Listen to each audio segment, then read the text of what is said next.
रात 2 बजे मेरी बहू को क्या होता था। ये कहानी एक हिंदी सस्पेंस स्टोरी है। कहानी में नई बहू रात 2 बजे अजीब हरकतें करती है, लेकिन जब सच सामने आता है तब कहानी अंत तक जरूर पढ़े। साथ ही ऐसी ही और कहानियां आप यहाँ पढ़ सकते हैं। मेरे बेटे की शादी मैंने मुश्किल से की। वो एक लड़की से प्यार करता था, लेकिन मैं नहीं चाहती थी कि उसकी शादी उसी से। मैंने उसे बहुत समझाया और उसकी शादी गांव की एक सीधी साधी लड़की से करवा दी। लड़की का नाम सुधा है। मुझे पता था कि वो लड़की मेरे बेटे और इस घर के लिए बहुत अच्छी है, इसलिए मैंने उस लड़की शादी मेरे बेटे से करवा दी। सुधा हमारे घर में आई। लड़की घरेलू थी, बड़ों का सम्मान और घर का काम करती थी।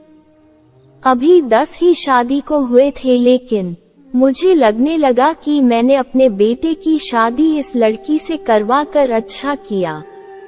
मेरा बेटा राजीव भी खुश ही लग रहा था, लेकिन उस रात के बाद मेरी यह सोच बदल गई। एक रात करीब 2 बजे मेरे बेटे के कमरे से चीखने की आवाज आने लगी। ये चीखें मेरी बहू की थी। मैंने थोड़ी देर तक सुना, फिर वो चीखना बंद हो गया। राजीव के पिता मेरे पति को ये सब सुनाई दिया था, लेकिन फिर हमने उन्हें रात में पूछना उचित नहीं समझा, इसलिए दरवाजा नहीं खटखटाया। सुबह मेरी बेटी भी बोल रही थी कि मम्मी रात को कौन चीख रहा था। मैंने उसकी बात काट दी, कहा कि कोई नहीं, शायद कोई बाहर से चीख रहा था। मेरी बहू का स्वभाव उस दिन से बदल गया। वो चुप थी सारा दिन। मैंने सोचा शायद पति पत्नी के बीच की कोई बात होगी, इसलिए मैंने कुछ पूछा नहीं। अगली रात फिर 2 बजे वही हुआ। मेरे बेटे के कमरे से फिर चीखने और रोने की आवाज आने लगी। इस रात वो आवाज करीब 10 मिनट तक चली। मेरी बेटी उठ गई और उसने हमारे कमरे का दरवाजा बजाया। मैंने दरवाजा खोला, देखा तो वो बहुत डरी हुई थी। बोली, मम्मी यह क्या है? भाभी रोज रात को रोती और चीखती क्यों है? क्या होता है? कमरे के अंदर चलो, अभी दरवाजा खुलवाते हैं। मैं दरवाजे के पास जाने लगी तो मेरे पति ने मुझे रोक लिया, कहा कि रुको, अभी बात मत करो, कल सुबह दोनों से बात करते हैं। उस रात को मेरा सोना मुश्किल हो गया था। सुबह मेरी बहू जल्दी उठकर घर के काम में लग गई। मैं सुबह अपने बेटे के कमरे में गई। उससे पूछा, क्या बात है, रात को बहू रोती क्यों है? उसका चेहरा पूरा उतरा हुआ था। बोला, कुछ नहीं। उसकी बातों से और आंखों से साफ दिखाई दे रहा था कि वो कुछ छिपा रहा है।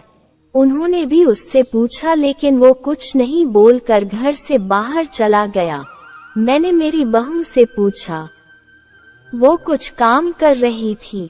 उसको देखकर ही ऐसा लग रहा था कि जैसे रात में ठीक से सोई नहीं है। आंखें साफ बता रही थी। मैंने उसे पूछा, क्या हुआ, तुम रात को रो क्यों रही थी? वो बोली, रो रही थी? कब? नहीं, मैं तो सो रही थी और मुझे तो कोई आवाज नहीं आई। आप क्या बात कर रही है? उस कमरे में ऐसा क्या हो रहा था? ये बात या तो मेरी बहू जानती थी या बेटा, लेकिन दोनों ही कुछ नहीं बता रहे थे। पर दोनों के चेहरे से साफ पता चल रहा था कि कुछ है जो ये दोनों छिपा रहे हैं, लेकिन क्या? अब जब भी रात आती मुझे नींद ही नहीं आती, क्योंकि आधी रात को फिर वही होता। बहू जोर से चीखती और रोती। मेरे मन में कई सवाल थे, क्या होता है उस कमरे में? फिर एक रात करीब 2 बजे मेरे घर में वो हुआ जो मैंने सोचा भी नहीं था। मेरी बहू रात को कमरे से बाहर आ गई। उसके कपड़े कहीं भी जा रहे थे, उसे कुछ होश ही नहीं था। बाल खुले थे और वो घर के चौक में आकर बैठ गई। जोर से चीखने और रोने लगी। हम सभी घर वाले बाहर आ गए। मेरा बेटा भी कमरे से डरा हुआ बाहर आया। बहू की ऐसी हालत देखकर हम सभी डर गए थे। मैंने मेरे बेटे से पूछा कि ये क्या है। वो बोला, बस माँ देख लो, ये रोज रात 2 बजे ऐसी ही किया करती है। मैं आप लोगों को क्या बताता। सुबह जब उसे पूछता हूँ तो उसे कुछ याद ही नहीं रहता है। बोलती है मैंने तो कुछ नहीं किया। बहू जब थोड़ी देर बाद शांत हुई तो मेरा बेटा उसे कमरे में ले गया और सुला दिया। मैं सोच रही थी कि ये क्या है। मैंने मेरे बेटे को कहा कि तू उसे उसके घर छोड़ आना, सुबह मैं उसकी माँ से बात करूंगी। सुबह होते ही मेरा बेटा उसे कुछ बहाना करके उसके घर छोड़ आया।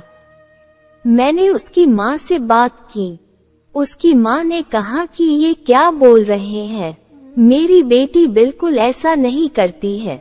मैंने जो सोचकर राजीव की शादी उससे की थी वैसा हो नहीं सका। बहू को छोड़े अब 20 दिन हो गए थे। इस दौरान उसके घर से फोन आता रहा लेकिन मैं टालती रही। मेरा बेटा भी कह रहा था कि मेरे वो दिन कैसे निकले हैं मैं ही जानता हूँ। मैं उसे वापस नहीं ला सकता। कहीं उसने मेरी जान ले ली तो क्या करोगी। मैंने उस पर फिर ज्यादा दबाव नहीं डाला, पर मैं अपने आप को कोस रही थी कि मैंने अपने बेटे की शादी उस लड़की से क्यों करवा दी। अब मेरे घर में कोई नहीं चाहता था कि वो वापस आए। इन्हीं सब बातों में 3 महीने निकल गए। फिर एक दिन अचानक ही मेरी बहू अपने सामान के साथ वापस मेरे घर आ गई। वो आते ही मुझसे कहती है, मांजी मैं जानती हूँ कि आप मेरे बारे में क्या सोच रही है, लेकिन सच क्या है यह आपको पता नहीं। उसकी बातों से मुझे लगा कि कुछ है जो वो बताना चाहती है। मेरा बेटा घर आया और उसे देखकर गुस्सा हो गया। कहा ये यहाँ वापस आ गई। मैं अब यहाँ इस घर में नहीं रह सकता, मैं जा रहा हूँ। मेरी बहू ने उसी समय कहा, क्यों, सच सामने आ जाएगा इसलिए डर रहे हैं। बताइए सबको सच क्या है, मैं उस तरह से क्यों किया करती थी। बेटा बोला कि क्या सच। सच ये है कि तुम पागल हो और रोज रात उस तरह से करती हो। बहू बोली कि मांजी आज अगर सबसे ज्यादा दुखी और परेशान है तो वो और कोई नहीं, मैं हूँ। मैंने अपने पति की बात मानी, उन पर विश्वास किया। मैंने कहा तुम क्या कहना चाहती हो। फिर मेरी बहू ने जो बताया उसे सुनकर मेरे पैरों तले जमीन खिसक गई। वो बोली कि आपके बेटे ने मुझे पहली रात से यह नाटक करने को कहा था, लेकिन मैंने नहीं माना। वो कहते हैं कि हम दोनों अलग बड़े शहर में जाकर रहेंगे। उनको कहा अगर ऐसे मेरे घर वाले मुझे नहीं छोड़ेंगे, लेकिन तुम इस तरह का नाटक करोगी तो वो डर जाएंगे और फिर हम अलग रहेंगे।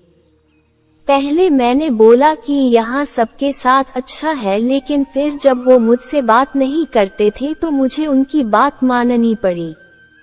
और फिर मैंने जब सब नाटक किया तो इन्होंने मुझे घर छोड़ दिया। मुझे आप सभी की नजरों में पागल और ना जाने क्या साबित कर दिया। उसके बाद मेरा फोन भी नहीं उठा रहे। मैं उनका वहाँ मेरे घर इंतजार कर रही, लेकिन वो नहीं आए। मैं समझ गई कि उन्होंने मुझे बेवकूफ बनाया है, मुझसे झूठ बोला है। यह मुझे अपनी जिंदगी से भगाना चाहते थे। मैं इस बात को समझ गई। अब मैं खुद ही इनसे दूर चली जाऊंगी, लेकिन मैं चाहती थी कि सच आप सभी के सामने आ जाए। मुझे बहू की बातों पर पूरा विश्वास हो गया था। मेरा बेटा बोला तुम्हें इसे रखना है तो रखो, मेरी शादी तुमने उससे नहीं होने दी जिससे मैं चाहता था, और इस गांव की लड़की से करवा दी। मैं चाहता था कि ये भी यहाँ से चली जाए। तुम परेशान हो, सोचो कि यह मैंने क्या किया। अब भी मैं इसे अपनी पत्नी नहीं मानता। मैंने मेरे बेटे को कहा कि बेटा तुझे इस घर में रहना है या नहीं इसका फैसला तू कर ले। मेरी बहू इस घर में ही रहेगी और जो इसे इसका हक और इज्जत नहीं देगा वो इस घर में नहीं रह सकता। तू इस तरह की साजिश कर सकता है, वो भी सिर्फ अपनी माँ से बदला लेने के लिए।